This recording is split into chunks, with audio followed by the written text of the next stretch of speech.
দুইটি মোবাইল ফোনের দামের অনুপাত 4:3 এবং দ্বিতীয়টির দাম 21,000 টাকা।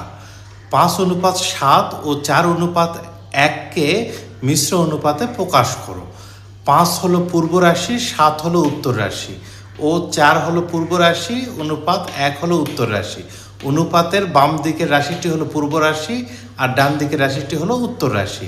এত এর মিশ্র অনুপাত পূর্ব রাশির সাথে পূর্ব রাশির গুণ হবে 5 গুণন 4, তাহলে বাম দিকে হবে 20, আর উত্তর রাশির সাথে উত্তর রাশির গুণ হবে 7 গুণন 1 অনুপাত 7, তাহলে 20:7 হলো উত্তর।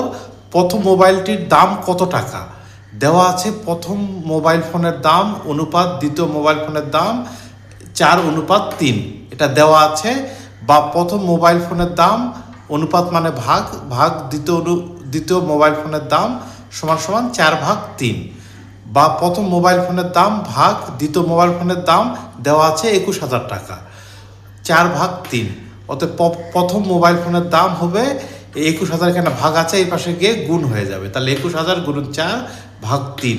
3কে 3 দিয়ে ভাগ করলে 1 হয়, 21,000কে 3 দিয়ে ভাগ করলে হয় 7,000। তাহলে 7,000 আর 4 গুণ করলে হয় 28,000 টাকা।